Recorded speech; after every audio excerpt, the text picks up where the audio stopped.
की जय है बोलत।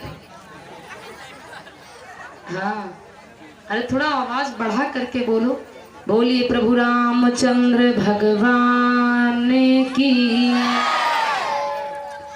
तो चौपाई क्या कह रही है? चला रुधिर रघुनायक जाना, सीख धनुष सहायक संधाना। जब जानकी जी ने भगवान से कहा नहीं, चला रुधिर रघुनायक जाना, और भगवान लेटे हैं, भगवान अपना शीश जानकी जी की जांग पर रखे हुए लेटे, फटिक सिला बैठे, बैठी जानकी जी। अब बताओ ये बात कि जब जयंत ने चोंच का प्रहार चरणों पर किया तो भगवान कैसे जाने? क्योंकि लेटने पर तो नजरें ऊपर को होती, और मरम नीचे का भगवान कैसे जाने? जयंत ने जानकी जी के वक्ष स्थल पर, आंचल पर चोंच का प्रहार किया। रक्त की बूंदें टपकने लगी। जब नीचे को रक्त टपकने लगा, चला रुधिर, गोस्वामी जी लिखे हैं, चला रुधिर रघुनायक जाना। जानकी जी ने नहीं कहा, क्योंकि माँ में ममता होती, दया होती। जानकी जी ने सोचा अगर हम कहेंगे स्वामी से तो स्वामी मृत्यु का दंड देंगे, तो कोई माँ क्यों नहीं पूती बने मेरे स्वामी के हाथ से, इसलिए जानकी जी ने छुपा लिया। और दूसरी बात यह है कि जानकी जी जयंत की सगी मौसियां हैं, क्योंकि रंभा का पुत्र है जयंत, और रंभा लक्ष्मी समुद्र मंथन से उत्पन्न हुई है, सगी बहन है। लेकिन यहाँ पर जानकी जी जो लक्ष्मी का अवतार है वही जानकी जी है, सगी बहन है। तो मन में विचार क्या, वैसे भी मौसी बहुत प्यारी होती बच्चों को, तो जानकी जी ने यहाँ पर अपना पूरा मौसी का फर्ज निभा दिया। राम जी से नहीं कहा कि जयंत ने मेरे पर चोंच का प्रहार किया। चला रुधिर रघुनायक जाना, रक्त बहने लगा, भगवान जान गए। और जैसे भगवान जान गए तो कुश का धनुष बनाए और उसी का बाण बनाए, और वही ब्रह्म शक्ति का बाण भगवान ने जयंत पर छोड़ दिया। अब जयंत आगे आगे पीछे पीछे भगवान का बाण जा रहा है। जयंत दौड़ता दौड़ता गया ब्रह्मा के पास, पिताश्री त्राहिमाम त्राहिमाम रक्षा करो। ब्रह्मा जी ने कहा क्या हुआ, कौन सी समस्या आ गई जयंत? जयंत ने कहा जितना कारण था सब बताया। महाराज ब्रह्म पिता, हमने जानकी पर चोंच का प्रहार किया, भगवान मुझे मारना चाहते हैं। तो ब्रह्मा जी कहने लगे तुझे पता चल रहा कि मैं छोड़ूंगा? अरे निकल जाने, मैं भी तुझे मार दूंगा, क्योंकि तूने राम और जानकी से अपराध किया। जिसे भगवान मारना चाहते हैं उसे संसार में कौन बचा सकता है? संसार वाले मारते हैं तो भगवान बचा लेते हैं, लेकिन अब जब भगवान है तुम्हारे पर रूठे तो संसार कौन बचा सकता है? बात तो यही होती है, क्योंकि हम कहते जब भैया भगवान रूठे तो देवी देवता सब झूठे, कहावत कहते हैं। तो जब भगवान ही रूठ चुके हैं तो जयंत को कौन बचा सकता है? दौड़ा दौड़ा जयंत गया कैलाश, बाबा रक्षा करो, त्राहिमाम त्राहिमाम, संकट है। भोलेनाथ ने कहा क्या हुआ, क्या आफत आ गई? जयंत कहने लगा हमने अपराध किया है, जानकी के ऊपर अपनी चोंच का प्रहार किया, रक्षा करो। भगवान मुझे मारना चाह रहे, देखो ना पीछे आ रहा है भगवान का बाण। भगवान भोलेनाथ कहने लगे निकल जाए इसी वक्त से हमारे कैलाश, वरना हम अपना त्रिशूल छोड़ देंगे, हम भी नहीं बचाएंगे। अब जयंत पड़ा चक्कर में, अब हमारी कौन रक्षा करेगा? जयंत दौड़ता दौड़ता भाग रहा है, तीनों लोकों में भ्रमण किया। लेकिन मार्ग में गोस्वामी जी लिखते हैं कि नारद देखो विकल जयंता, और लागी दया को मल चित संता, लागी दया को मल चित संता।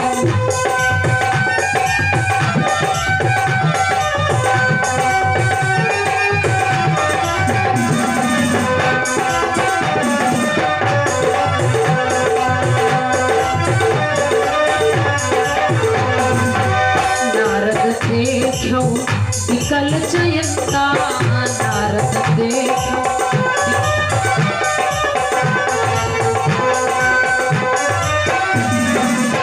नारद देखो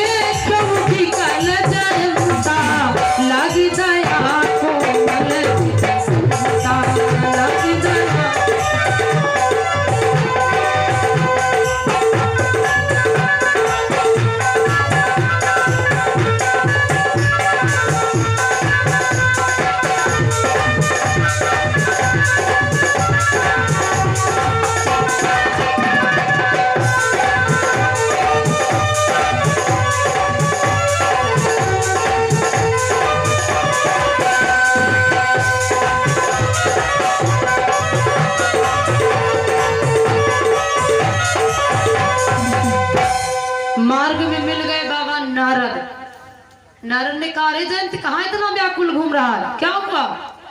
जयंत कहने लगे, अरे बाबा तुम चुप्पे खड़े रहो, मार्ग छोड़ो, हमका जाने दो, पीछे हमारा बाढ़ आ रहा है, देखो ना। अरे क्या हुआ बताओ तो। जयंत कहने लगा, हम क्या बताएं, सबके पास तो गए, किसी ने मुझे बचने की सलाह नहीं बताई। बाबा नारद कहने लगे, अरे बोल तो सही, हुआ क्या कहे, कारण तो बता। तो जयंत कहने लगा, पहले ये बताओ जो बाढ़ आ रहा है उससे हम बच जाएंगे? अरे पहले कारण तो बताओ। अगर बीमारी नहीं बताओगे तो कौन सा इंजेक्शन, कौन सा टेबलेट दे दी जाए?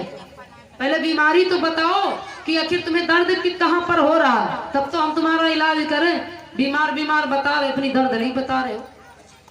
हाथ जोड़ करके जयंत कहने लगा, बाबा मेरे पर भगवान श्री रामचंद्र जी ने अपना ब्रह्म बाण छोड़ा है। कारण ये है, हमने जानकी पर अपने चोंच का प्रहार किया। तो कहा देखो ना ये पीछे आ रहा। तो कहा ये पीछे बाण तुम्हें मारने नहीं आ रहा है, बचाने आ रहा है। अगर ये मारने आया होता ना तो तुम जो बता रहे हो, हम सब कहीं भ्रमण करने का मौका ही नहीं मिलता। ये बाण तुम्हें तुरंत मार देता, तुम्हारा तुरंत अंत कर देता। लेकिन बात तो ये तुम्हें बचाना चाह रहा है, कुछ समझाना चाह रहा है। जीवन में अगर संत की संगत लग जाए तो समझ लो जीवन धन्य हो जाता है, जीवन कृतार्थ हो जाता है। अन्यथा फिर मृत्यु तो आनी ही आनी, उसको कौन रोक पाए।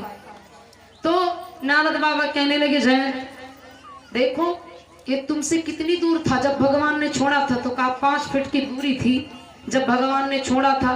तो कहा अब भी ये 5 फीट दूर पर है, तो ये मानना चाह रहा है, तो तुमसे दूर है, ये तुम्हें अपने पास बुला रहा कि कुछ मुझसे शिक्षा लो। शिक्षा का तात्पर्य जीवन में संत की संगत करो। भूल भटक जाओ, अपराध हो जाए तो संत की शरण जाओ, फिर वो उद्धार का मार्ग बताएगा। तो बताओ महाराज हमारा उद्धार कैसे होगा? बाबा नारद ने कहा, तुम्हें चिंता है कि भगवान हमें मारना चाह रहे हैं, तो भगवान की शरण क्यों न चले जाओ। बाण भगवान ने छोड़ा है, उनकी शरण जाओगी तो उनकी इच्छा होगी तो मारेंगे, उनकी इच्छा होगी छोड़ भी देंगे। क्योंकि जिससे अपराध करो, जिससे तुम्हारा अपराध बन जाए या हो जाए, एक बार उसकी शरण चले जाओगे तो अवश्य क्षमा कर देंगे। अन्यथा दुनिया भर में बताओ कि गांव भर में बताओ कि व्याधा कोई रोकेगा? नहीं रोकेगा।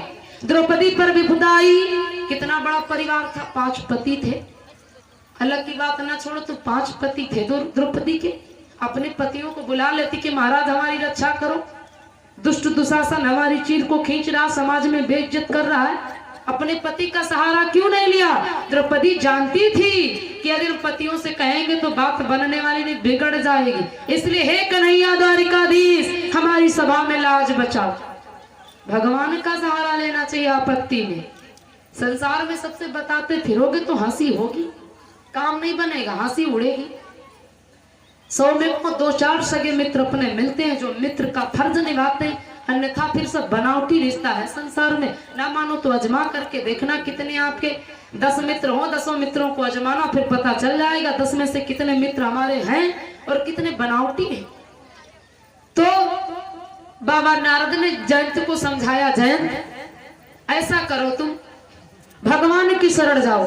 जयंत गया, भगवान के चरणों में गिर गया और भगवान से कहने लगा कि जहां ले चलोगे वही मैं चलूंगा, जहां ले चलोगे वही मैं चलूंगा, जहां नाथ रखे लोगे, जहां नाथ रखे लोगे वही मैं रहूंगा, जहां ले चलोगे वही मैं चलूंगा, जहां ले चलोगे वही मैं चलूंगा।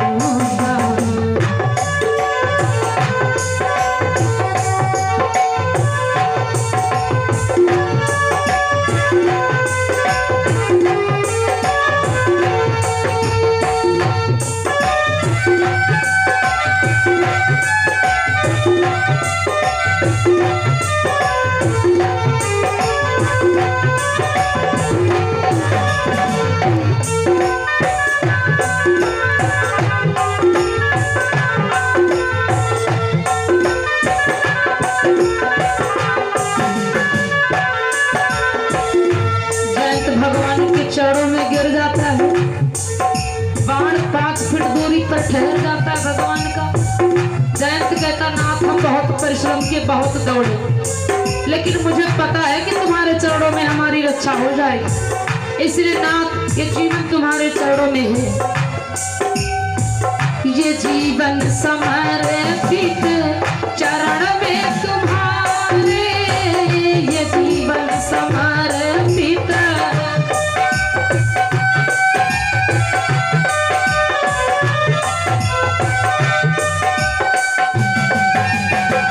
तुम ही मेरे जीवन प्रभु, तुम ही प्राण प्यारे, तुम ही मेरे जीवन प्रभु।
जयंत भगवान के चरणों में निवेदन करता, प्रभु न कोई शिकायत, न ही कोई अर्जी, न कोई शिकायत।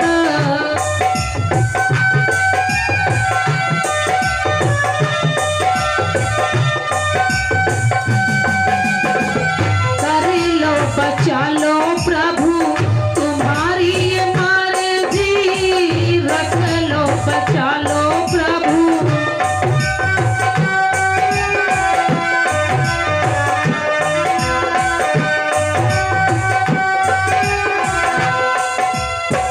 कहीं ना भी होगा प्रभु, कहीं ना भी होगा राम, तुमसे कहूँगा जहाँ नाथ रख लोगे वहीं मैं रहूँगा, जहाँ नाथ रख लोगे वहीं मैं रहूँगा।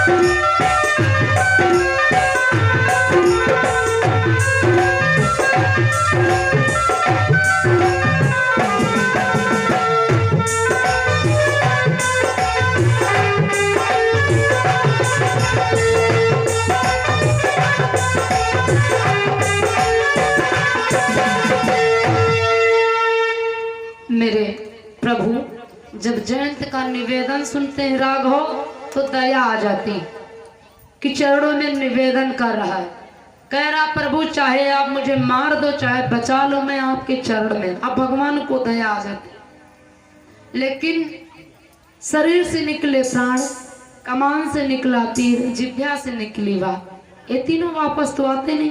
अब भगवान ने कहा जयंत तेरे लिए मैंने बाण छोड़ा क्योंकि तूने अपराध किया, तो सजा तो तुझे मिलेगी ही, क्योंकि तू अब मेरी शरण आया है ना। पहले तो आया मैं, पहले दुनिया भर में भटका है, इसलिए तुझे सजा मिलेगी। तू दंड तो तेरा मृत्यु का था, लेकिन अब तेरे प्राण नहीं लेंगे। लेकिन अब ये बता कि मेरा ये बाण तेरे किस अंग पर जाए, कौन से तेरे अंग को हीन किया जाए।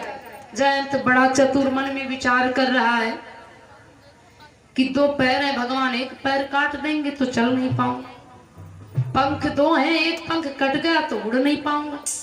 बड़ा चतुर जयंत मन में विचार किया, नेत्र दो हैं, एक नेत्र भगवान को हम दे रहे हैं अपराध के कारण, क्योंकि अपराधी को यदि सजा भी ना दी जाए तब उसका अपराध भी नहीं रुकने वाला, बढ़ जाएगा मन। इसलिए अपराधी को सजा भी देनी चाहिए, लेकिन हिसाब से, जिसका जैसा अपराध। भगवान ने कहा सजा तो तेरी मृत्यु की थी, लेकिन तू क्षमा मांगने आया और शरण आए हुए भिखारी को दान दिया जाता है। इसलिए अब तेरी मृत्यु तो नहीं, लेकिन तू ये बता किस अंग पर। तो कावे ने बताया आंख को। उसी दिन से, उसी समय से आज भी कावा कि क्यों हो गया भगवान काला कौआ, काला कौआ खाना कब से हो गया बिना चतुर सयाना कब से हो गया।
तभी से कावे को आज भी एक ही आंख से दिखाई देता।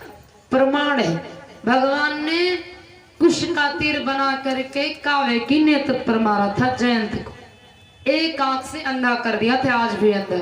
भगवान जयंत का उद्धार करके चित्रकूट में आगे मार्ग पर बढ़ते हैं, आगे जाते हैं। मैया अनसुईया जी के द्वार पर अत्रि मुनि महाराज के आश्रम मिलन होता। गोस्वामी जी ने लिखा अनसुईया के पद गही सीता मिली बहोरी सुशील विनीता।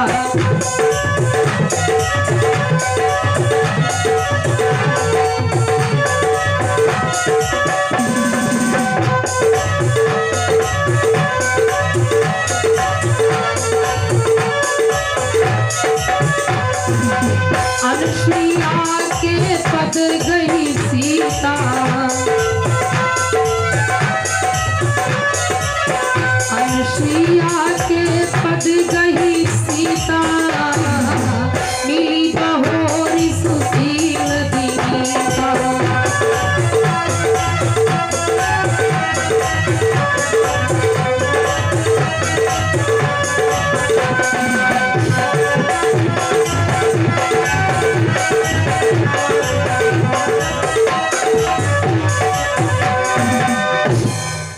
भगवान आगे मार्ग पर बढ़ते हैं। गोस्वामी जी लिखते हैं अनसुईया के पद गई सीता मिली बहोरी सुशील विनीता। बहोर से स्पष्ट होता आज अनसुईया जी से और मैया जानकी का दोबारा मिलन हो रहा। मिली बहोरी सुशील विनीता, पहले से सुशील और विनम्र वाली लक्ष्मी जी जानकी रूप में आज जानकी जी दोबारा मिली अनसुईया जी से। एक बार कब मिली है? एक बार बाबा नारद मृत्यु लोक को आते हैं बीड़ा लेकर के, नारायण नारायण करते करते, और जब मृत्यु लोक को आते हैं, भ्रमण करते हैं, तो यहाँ भारत भूमि की नारी मैया अनसुईया के आश्रम पर पहुंच जाते हैं। जब अनसुईया के आश्रम पर पहुंचे तो एक अचंभा हुआ बाबा नारद को। नारद जी ने देखा कि जब अत्रि मुनि महाराज तपस्या से समाधि से उठे तो देवी अनसुईया से जल मांगा। उस वक्त जल कहीं पर नहीं था। जब जल मांगा तो देवी अनसुईया के प्रभाव से, प्रभुत्व से, सतीत्व के कारण जल प्राप्त हुआ, जो मंदाकिनी गंगा है। देवी अनसुईया की लाई हुई है भारत भूमि पर। इस महिमा को देखा बाबा नारद नारायण नारायण करने लगे, बीड़ा ले लिए स्वर्ग लोग पहुंच गए। देवियां बैठी अपने अपने भवन में। अब बाबा जी नारायण नारायण गाते थे, लेकिन जब सती की महिमा देखा तो जय सती जय सती जय सती गाने लगे। पहुंच गए गाते गाते स्वर्ग लोग। बाबा को होश नहीं कि हम क्या गा रहे हैं। जैसे स्वर्ग की देवियों ने सुना नारद को क्या हुआ है, तो जय सती गा रहे हैं। अरे हम लोगों से ज्यादा कोई सती है क्या? बाबा नारद को बुला करके आपस में बात हो ही रही थी तीनों माताओं में। भवानी जी कहती थी कि हम बड़ी हैं, लक्ष्मी जी कहती हम बड़ी, ब्रह्माणी कहती हम बड़ी। क्योंकि जिसको जैसा पति मिलता है, पति के कारण देवियों को फिर फंड वाला पद मिल जाता है। हाँ, पति महाराज डॉक्टर होते तो डॉक्टराइन बन जाती, पति महाराज वकील मिल जाते हैं तो वकीलाइन हो जाती, पति मास्टर मिल गए तो मास्टराइन बन जाती, सीधे पद भी तैयार है पद की। तो तीनों देवियां आपस में बात करती। ब्रह्माणी जी कहती है लक्ष्मी अगर हम कोई बड़ा है तो हम बड़ी हैं, क्योंकि हमारे पति सृष्टि की रचना करने वाले। लक्ष्मी जी कहती है अगर तुम बड़ी हो, तुम्हारे पति रचना करने वाले, तो हम तुमसे क्या कम है, हमारे पति तो सृष्टि का पालन करने वाले हैं, हम बड़ी हुई। भवानी जी ने कहा तुम दोनों में से कोई नहीं बड़ा, अगर बड़ी की बात आए ना तो बड़ी हम हैं, क्योंकि हमारे पति तो देवों के देव महादेव, इसका मतलब सबसे बड़ी हम महादेवी हैं।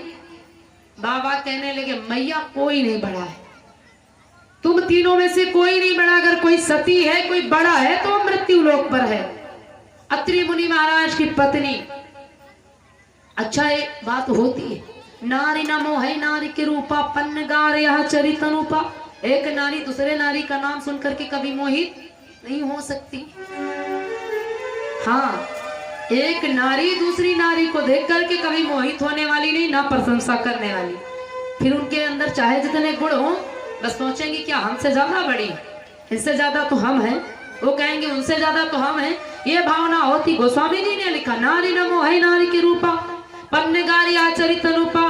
देवियों को इस बात पर भ्रम हो गया, अगर सती कोई है तो हम स्वर्ग में रहने वाली, मृत्यु लोक में सती कहां हो सकती है। अब हम उसकी परीक्षा लेंगे।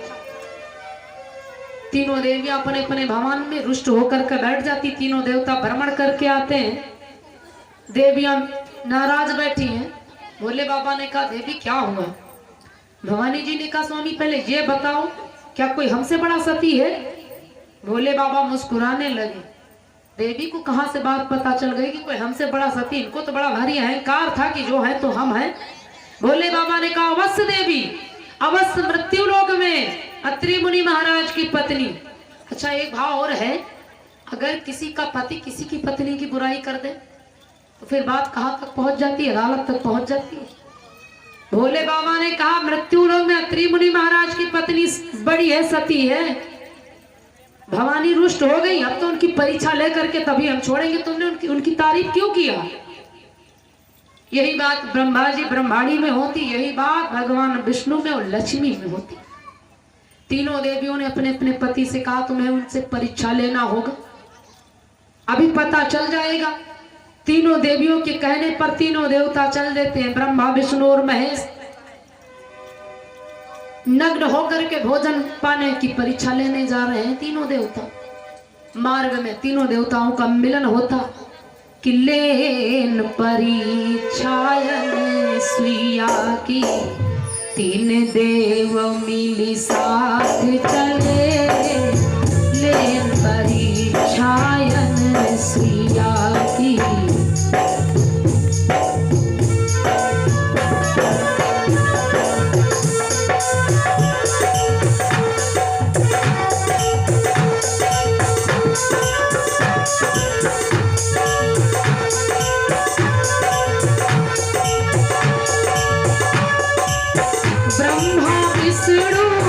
वो सब जाए, ब्रह्मा विष्णु वो सब जाए, कमलापति भगवान चले, परीक्षायन सुइया की, तीन देव मिली साथ चले, परीक्षा।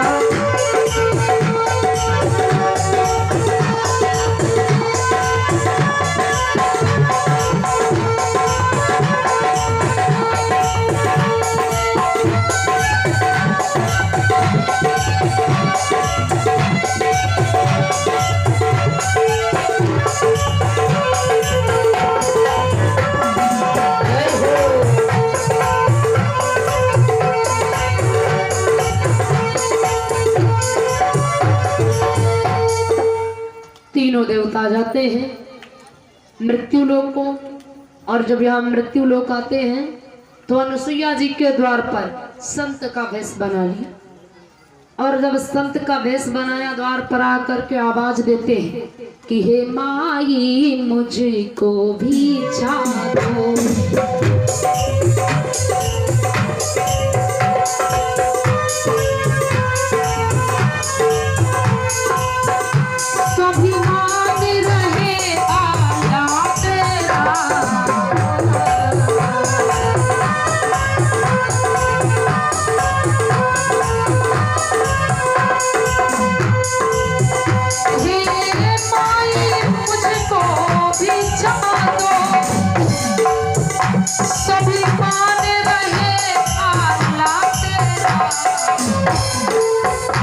भगवान तुम्हें जीता रखे,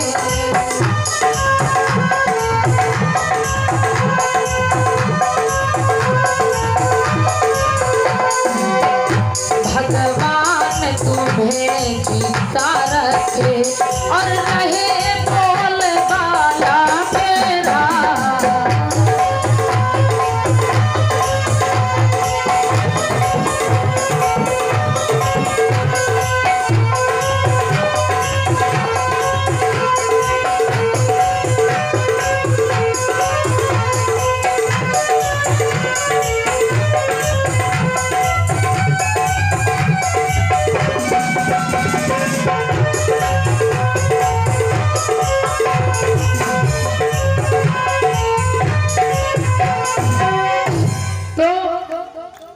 द्वार पर जाते हैं, अलख लगाते हैं, मैया माताम भिक्षाम देही, माताम भिक्षाम देही, कुछ मिल जाए भोजन। मैया कुटिया से कंदमूल फल लेकर के निकली, द्वार पर देखा 3-3 संतरे। मेरे तो आओ भाग्य, मेरे आज तो भाग्य ही उदय हो गए, आज मेरे द्वार पर 3-3 संत है। तीनों देवता बोल पड़ते एक साथ में, माँ मुझे भोजन कराओ। में मैया मेरे फलों से इच्छा नहीं तृप्त हो गई, मुझे भोजन कराओ। माँ मैं बहुत दूर से चल करके आया हूँ, थका हूँ, भूखा हूँ।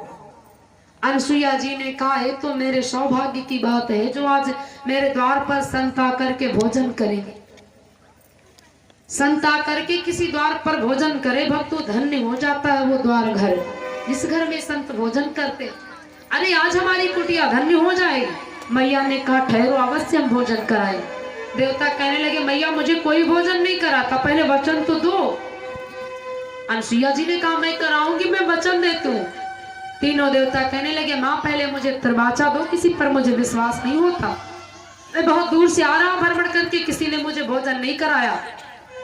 अनुसुईया जी ने त्रिवाचा दे दिया, भोजन कराऊंगी कराऊंगी कराऊंगी।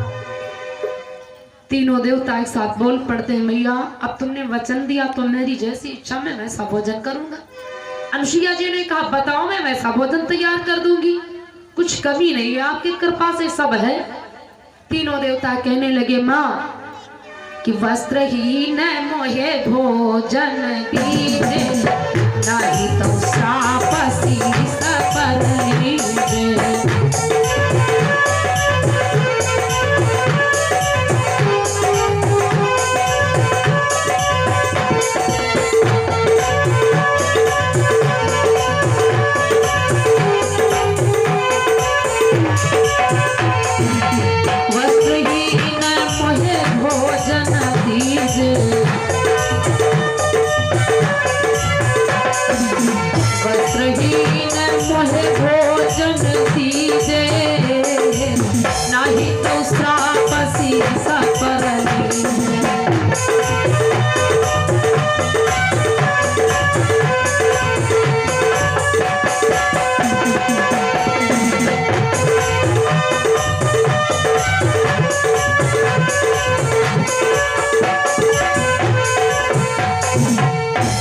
जैसे देवता बोल पड़ते हैं संत के रूप में कि मैया मुझे वस्त्रहीन होकर के भोजन कराओ। मैया तो चौंक जाती, अरे पति के चरणों में अनुराग रखने वाली मैं देवी, और ये बाबा कैसे मेरे द्वार पर आ गए, इनको तो हम वचन दे दी तो ये बोलते वस्त्रहीन नग्न रूप में भोजन कराओ, ये कौन है। अनुसुईया जी ने अपने पति के कमंडल का जल निकालती हैं और अपने पति के चरणों में अपना मन लगाती। जैसे मन को लगाया, मैया तुरंत जान गई, अरे ये तो कोई साधारण बाबा नहीं है, तो स्वर्ग के तीनों देवता हैं, आज हमारी कुटिया पर मान बढ़ाने के लिए आए। कमंडल का जल लिया और पति के चरणों में मन लगाया, और जैसे ओम पति परमेश्वराय नाम लिया और जल का छींटा ये मार, जैसे जल का छींटा पड़ता है, तीनों देवता 6-6 महीने के बालक हो जाए। सतीत्व के कारण तीनों देवता 6-6 महीने के बालक हो जाते हैं। अब अनुसुईया जी ने मन में विचार किया, देवताओं की इच्छा थी भोजन करने। अनुसुईया जी जैसे 6-6 महीने के बालक होती, स्वयं अपना स्तनपान कराती, कुटिया में ले जाती, क्योंकि नग्न होकर के मांगा है ना। अब ये तो अर्थ है नहीं कि कोई नग्न होकर के वस्त्रहीन